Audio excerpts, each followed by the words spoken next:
Views welcome to TJMS Tamil channel. ரொம்பவே பரபரப்பாக போயிட்டுருக்க மகாநதி சீரியலோட அப்கமிங் எபிசோடில் இப்போ தான் வந்து எல்லா பிரச்சனையும் முடிஞ்சு கொஞ்சம் ரிலாக்ஸ்டாக இருக்க மாதிரி சாரதாம்மா இருக்கிற தருணத்தில் புதுசாக வந்திருக்க குடும்பம் பார்த்தீங்கன்னா சென்னைக்கு வராங்க. திடீர்னு சாரதாம்மா இவங்களை பார்த்ததும் பயங்கரமாக அதிர்ச்சி அடைகிறாங்க. என்னடா அது, அங்கே தான் இங்கே பெரிய பிரச்சனையை முடிச்சுட்டு இங்கே நிம்மதியாக வந்து இருக்காங்க அப்படின்னு சொல்லிட்டு பார்த்தீங்கன்னா இங்கேயும் வந்து நிற்கிறத பார்த்து ரொம்பவே எரிச்சல் அடைகிறாங்க நம்ம சாரதாம்மா. அப்புறமா என்ன பண்ணுவாங்க, அவங்க கேள்வி கேட்பாங்க, எதுக்காக இங்கே வந்திருக்கீங்க அப்படின்னு சொல்லிட்டு. ஆனால் அவங்களோட பதில் என்னவா இருக்கும், பாருங்க நீங்கள் திடீர்னு இங்கே கிளம்பி வந்துட்டீங்க, இதுக்கப்புறமா நாங்கள் என்ன பண்ணுறது சொல்லுங்க பார்க்கலாம். உங்களுக்கு ஒரு முடிவை சொல்லாமல் நீங்கள் கிளம்பி வந்துட்டீங்களே, அதனால தான் நான் உங்களை தேடி வந்துட்டோம் அப்படின்ற மாதிரி வந்து சொல்கிறாங்க. இதை யாராலையுமே ஏற்றுக்கவே முடியாத ஒரு விஷயம் தாங்க. ஏன்னா சந்தானம் அவங்க வச்சுருக்க வீட்டில் வந்து இவங்களுக்கு உரிமை இருக்குன்னு நம்ம சொல்லிக்கலாம். ஆனால் இவங்க வந்து சென்னையில் வாடகை வீட்டில் தானே இருக்காங்க, இதில் எப்படி அவங்க உரிமை கொண்டாட முடியும் அப்படின்னு தானே வந்து எல்லோரும் யோசிக்க முடியும். இது பெரிய தொல்லையாக போச்சு அப்படின்னு சொல்லிட்டு கழகத்தோடு என்ன பண்ணுறாங்க, காவேரிக்கு ஃபோன் பண்ணி சொல்கிறாங்க. காவேரிக்கு ஒன்றுமே புரியல, ஒரு மாதிரி அதிர்ச்சியாக வந்து கேட்டுட்ருக்காங்க. என்னம்மா சொல்கிற, அவங்க இங்கேயுமா வந்திருக்காங்க அப்படின்னு சொல்லிட்டு கேட்க, ஆமாடி என்ன பண்ணுறதுன்னு எனக்கு தெரியல அப்படின்னு சொல்லிட்டு சாரதாமாவும் புலம்ப எல்லாத்தையுமே கேட்டுட்டு இருந்த விஜய் என்ன பண்ணுறாங்க, வா அப்படின்னு சொல்லிட்டு காவேரி வந்து வீட்டுக்கு கூட்டிகிட்டு போகிறாங்க. அங்கே உள்ளவங்க கிட்ட நியாயத்தையும் வந்து கேட்குறாங்க. என்ன அங்கே தான் வந்து பிரச்சனை பண்ணிட்டு இருந்தீங்கன்னு பார்த்தா இங்கேயும் வந்து இதே பிரச்சனையை வந்து பண்ணிட்டு இருந்திருக்கீங்களே, வந்து பிரச்சனை பண்ணுறதுல ஒரு நியாயம் இருந்துச்சு, ஆனால் இங்கே வந்து தேவையில்லாமல் எதுக்கு பிரச்சனை பண்ணிகிட்ருக்கீங்க அப்படின்னு சொல்லிட்டு விஜய் என்ன தான் வந்து கேட்டாலும் வேறு என்ன பண்ணுறது, எங்களுக்கும் வேறு இடம் கிடையாது நாங்கள் போய் தங்கறதுக்கு கொள்றதுக்கு, அவர் வழியில் வந்த ஒரே சொந்தம் நீங்கள் தான், எங்களுக்கு சேர வேண்டியதை கொடுத்தா நாங்கள் எங்கே வந்து உங்களை தொல்லை பண்ணிகிட்ருக்க போகிறோம், இதுக்கு சேர வேண்டியது வர வரைக்கும் நாங்கள் இங்கே தான் இருப்போம் அப்படின்ற மாதிரி வந்து சொல்லிகிட்ருக்காங்க. இதை கேட்ட விஜயும் பார்த்திங்கன்னா பயங்கரமாக கோவத்தோடு இப்படியே வந்து பேசிகிட்டு இருந்தால் கண்டிப்பாக வேலைக்கு ஆகாது அப்படின்னு நினச்சிக்கிட்டு என்ன பண்ணுறாங்க, சாரதாம்மா அதுக்கப்புறம் கங்கா பாட்டி 3 பேரையும் வந்து அவங்க வீட்டுக்கு அழைச்சிட்டு போகிறாங்க. 3 பேரையும் அழைச்சிட்டு போகிறதுக்கு முன்னாடியே பார்த்தீங்கன்னா அந்த வாசப்படியில் வந்து நிற்கிறாங்க அந்த குடும்பத்தில் உள்ளவங்க. இதை பார்த்து பயங்கரமாக அதிர்ச்சியாகி போய் நிற்கிறாங்க. காவேரியும் வந்து கேள்வி மேலே கேள்வி கேட்குறாங்க, இங்கே எதுக்காக வந்திருக்கீங்க அப்படின்னு சொல்லிட்டு.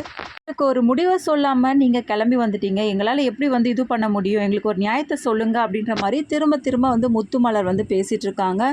பாருங்க, இந்த இடத்துல வரத்துக்கு உங்களுக்கு எந்த உரிமையுமே கிடையாது அப்படின்னு சொல்லிட்டு அதை நீங்கள் சொல்லக்கூடாது, எங்களுக்கு ஒரு நியாயத்தை சொல்லுங்கள், நாங்கள் இங்கேருந்து கிளம்புறோம் அப்படின்னு சொல்லிட்டு நான் ரொம்பவே திமிருத்தனமாக பதில் சொல்கிறத பார்த்து நம்ம விஜய்க்கு வந்து கோபம் வருது. அதுக்கப்புறமா 2 பேருக்கும் வாக்குவாதம் அதிகமாகுது. என்னடா இது ஒரே சவுண்டாக இருக்கே அப்படின்னு சொல்லிட்டு தாத்தா பாட்டி எல்லாருமே வெளியில் வந்து பார்க்குற தருணத்தில், என்னப்பா விஜய் யார் இவங்க அப்படின்னு சொல்லிட்டு தாத்தா கேட்க, என்ன அப்படின்னு சொல்லிட்டு புரிஞ்சுக்கிட்டு அதுக்கப்புறமா ஐயா நீங்களே ஒரு முடிவை சொல்லுங்கய்யா அப்படின்னு சொல்லிட்டு வந்து நியாயத்தை வந்து கேட்குறாங்க தாத்தா கிட்ட. முத்துமலரை பார்த்து சாரதாம்மா வந்து கோவப்பட்டு பேச ஆரம்பிக்க 2 பேருக்கும் வந்து பார்த்திங்கன்னா வாக்குவாதம் வந்து அதிகமாகுது. மாறி மாறி சண்டை போடுறத பார்த்த பாட்டி என்ன பண்ணுறாங்க, விஜய் பார்த்து, டேய் விஜய் என்னடா இதெல்லாம், இன்னும் எவ்வளோ இதுவெல்லாம் வந்து பார்க்க வேண்டியது இருக்கோ தெரியலையே அப்படின்னு சொல்லிட்டு புலம்பிட்டு இருக்காங்க.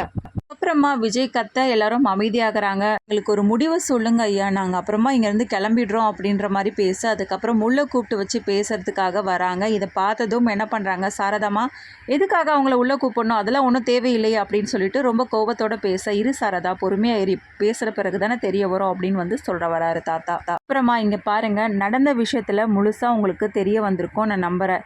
இனிமேல் நான் என்ன சொல்ல விரும்புன்னா, எனக்கு 2 பசங்க இருக்காங்க, அதுங்களோட நிலைமையை வந்து நான் புரிஞ்சு தான் வந்து நான் பேசிகிட்டு இருக்கேன்.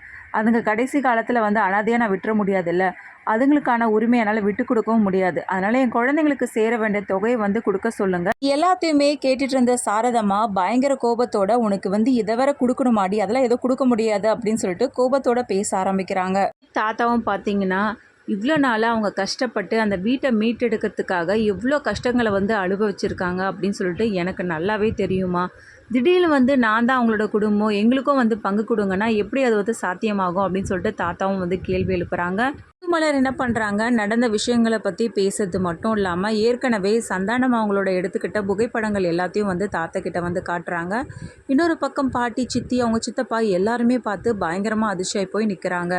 மட்டமான குடும்பத்தில் தான் பொண்ணு எடுத்திருக்கோமா, இன்னும் என்னென்ன கொடுமையெல்லாம் நம்ம அனுபவிக்க போகிறோமே தெரியலையே அப்படின்னு சொல்லிட்டு பாட்டி ரொம்பவே வந்து இதுவாக பேச ஆரம்பிக்கிறாங்க.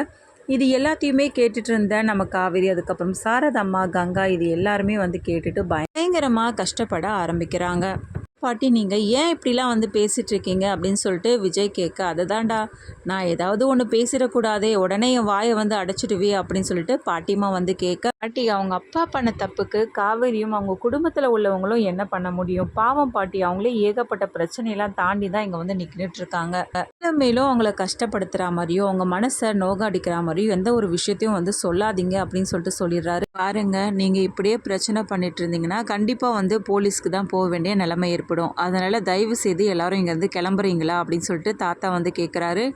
சில மூத்தவங்க நீங்கள் உங்களை தேடி தான் ஒரு நியாயம் கேட்டு வந்தேன், ஆனால் நீங்களே இப்படி பேசலாமுங்களா ஐயா அப்படின்னு சொல்லிட்டு வந்து கேட்குறாங்க முத்துமலர். மட்டும் இல்லைங்க ஐயா, நானும் ஒரு வயசு பொண்ணு வச்சுருக்கேன். இந்த நிலைமையில நான் எங்கே போய் தங்குறது அப்படின்னு சொல்லிட்டு கேள்வியும் எழுப்புறாங்க. ஏம்மா அது உன்னுடைய பிரச்சனை, அதை எப்படி இங்கே வந்து நீ கேட்கலாம்? வந்து இங்கே சொந்த வீட்டில் ஒன்றும் இல்லையே, வாடகை வீட்டில் தானே வந்து இருக்காங்க. இந்த நிலமையில அங்கே தான் இருக்கணும், அங்கே தான் இருக்க போகிறேன் அப்படின்னு சொல்லிட்டு வந்து பிரச்சனை பண்ணிகிட்ருக்கீங்க. இதெல்லாம் நியாயமாக படுதாம்மா உங்களுக்கு அப்படின்னு சொல்லிட்டு தாத்தா வந்து கேட்குறாரு. ஐயா, நாங்கள் ஒன்றும் இங்கேயே இருக்க போகிறோம் அப்படின்னு சொல்லிட்டு ஒன்றும் சொல்லலையே. என் பசங்களுக்கு தேவையானதை நீங்கள் கொடுத்துட்டீங்கன்னா அதுக்கப்புறம் நாங்கள் ஏன் வந்து உங்களை தொல்லை பண்ணிகிட்டு இருக்க போகிறோம் அப்படின்னு சொல்லிட்டு வந்து கேட்க, தாத்தா வந்து யோசிக்க ஆரம்பிக்கிறாரு. கேட்டுட்டு இருந்த சாரதம்மா பயங்கரமாக சத்தம் போட தாத்தா வந்து அப்புறம் சமாதானப்படுத்துகிறாரு. அதுக்கப்புறமா இந்த ஃபேமிலியை வீட்டை விட்டு போக சொல்கிறாங்களா, இல்லை அவுட் ஹவுஸில் உள்ள வீட்டில் வந்து தங்க சொல்கிறாங்களா, இது எல்லாத்தையுமே தாண்டி இவ்வளோ பிரச்சனை நடந்திருக்கு. இவங்க இந்த அளவுக்கு இங்கே வந்து பேசுகிறாங்கன்னா இந்த வீடு அவங்களுக்கு எப்படி தெரியும்? அதே மாதிரி சென்னையில் தான் இவங்க எல்லாம் இருக்கிறாங்க அப்படின்ற விஷயம் வந்து எல்லாம் தெரியும். அப்போ யாரோ ஒருத்தர் மூலியமாக தானே இவங்க தெரிஞ்சிட்டு இருந்திருக்காங்க. அப்போ முக்கியமாக வந்து இதில் சம்மந்தப்பட்டது நம்ம பசுபதியாக தான் இருக்க முடியும். நம்மளை பழிவாங்கிற ஒரே குடும்பம் அவன் மட்டும்தான். கரெக்டாக இது எல்லாமே வந்து பசுபதியோட வேலையாக தான் இருக்கும் அப்படின்னு சொல்லிட்டு விஜய் வந்து கெஸ் பண்ணுறாரு. பசுபதி மூலியமாக தான் ஒரு போலியான குடும்பத்தை வந்து நடிக்க இங்கே அனுப்பியிருக்காங்க. நம்மளை வந்து ஏற்கனவே வந்து பண்ண இதுனால பழி வாங்க துடிக்கிறான் போல இருக்குது, அதனால தான் இப்படி ஒரு வேலையை பார்த்துருக்காங்க அப்படின்னு சொல்லிட்டு விஜய்க்கு வந்து தெரிய வருது. அப்புறமா எல்லா உண்மைகளையும் வந்து கண்டுபிடிச்சி இது சந்தானத்தோட போலியான குடும்பம் தான், சந்தானம் வந்து இந்த மாதிரி ஆள் கிடையாது, நல்ல மனுஷன் அப்படின்றத வந்து நிரூபிக்கிறாங்களா.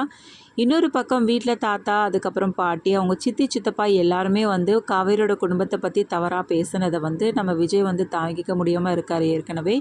இது எல்லாத்தையுமே வந்து அவங்கக்கிட்ட நிரூபித்து காட்டுறாங்களா. எல்லாத்துக்குமே காரணம் பசுபதி தான் அப்படின்னு சொல்லிட்டு உண்மையை வந்து வெளிக்கொண்டு வராங்களா. இது எல்லாமே தெரிஞ்சுக்கலாங்க. அதுக்கு மறக்காமல் நம்மளோட சேனலை வந்து சப்ஸ்கிரைப் பண்ணிக்கோங்க. கூடவே இருக்க அந்த பெல் ஐக்கனும் கிளிக் பண்ணிவிடுங்க. அப்போ தான் நான் போடுற அடுத்தடுத்த வீடியோஸ் உங்களுக்கு நோட்டிஃபிகேஷனில் வரும். ஓகே வியூஸ், தேங்க்ஸ் ஃபார் வாட்சிங் திஸ் வீடியோ.